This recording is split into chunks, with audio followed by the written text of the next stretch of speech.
ফেসবুকে আমরা যারা কন্টেন্ট ক্রিয়েশন করি, নতুন ক্রিয়েশন করি, যেমন ধরেন আমি যেমনটা ভিডিওটা আপলোড করছি এখন, এটা কিন্তু একদম নর্মাল ভিডিও এবং এই ভিডিওর মাধ্যমে কিন্তু আপনি এই ভিডিওটা কখনোই ভাইরাল হবে না। কারণ কি, এই ভিডিওতে কিন্তু এডিট থেকে শুরু করে ভিডিও ধারণ করা কিন্তু একদমই প্রপার ওয়েতে বা প্রফেশনাল ওয়েতে হয় নাই।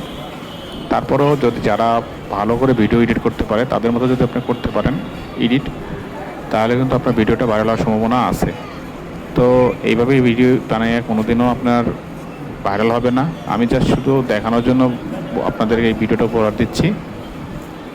এবং এই ভিডিওটা মূলত হচ্ছে যারা নতুন বা যারা লং টার্ম কন্টেন্ট ক্রিয়েশন করতে চান তাদের জন্য। কারণ কি, আপনি একটা ভিডিও পাইলেন আর কোনো রকম একটা ভিডিও করে ছেড়ে দিলেন, এটা যদি ভাইরালের চিন্তা করেন, এটা কখনোই সম্ভব না। ভাইরাল হবে সেই ভিডিও যে ভিডিওতে আপনার হুক ব্যবহার করবেন ভালো, থাম্বনেলগুলো ভালো হবে এবং ভিডিওতে আকর্ষণীয় কিছু থাকবে, ভিডিও করার স্টাইলটাও প্রফেশনাল হতে হবে, তাহলে না ভিডিও ভাইরাল হবে। তাছাড়া আসলে কোনোভাবে ভিডিও ভাইরাল হওয়ার পসিবিলিটি কিন্তু ফেসবুকে নাই। তো যারা নতুন আছেন তারা আমার কিছু টিপস ফলো করতে পারেন। টিপস ফলো করলে কিন্তু আপনার ভিডিওটা ভাইরাল হবে। ভিডিওর শুরুতে আকর্ষণীয় কিছু সিন আপনারা অ্যাড করতে পারেন এবং ভয়েস যখন দেবেন তখন কিন্তু ভয়েসগুলো খুবই সুন্দর হওয়া লাগবে এবং অন দ্য স্পট ভয়েস দিলে সবচেয়ে ভালো হয় এবং ভিডিও ভাইরাল হওয়ার সম্ভাবনা সবচেয়ে বেশি থাকে। আশা করি ভিডিও শেষ পর্যন্ত দেখবেন।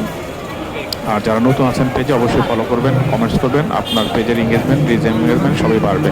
তো যেটা বলতেছিলাম, আপনি যদি নতুন হয়ে থাকেন তাহলে আপনার ভিডিওর কোয়ালিটি সবচেয়ে ভালো হবে এবং ভালো ভিডিও কোয়ালিটি দিতে কিন্তু একসময় না একসময় ভাইরাল হবেই।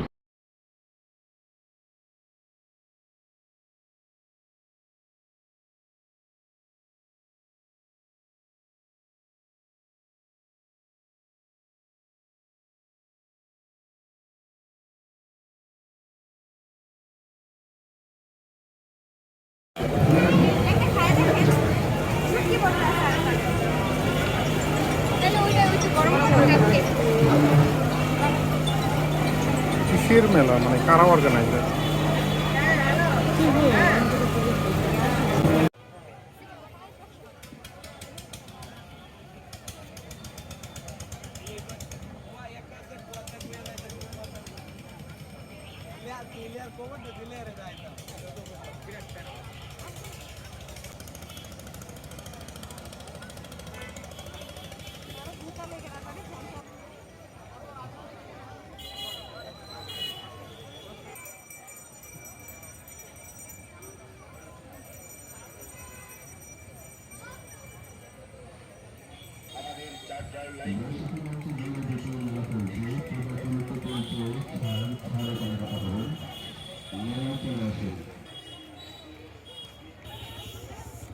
পার্কের ভিতরে বৈশাখী মঞ্চ দিয়ে মেলা চলছে।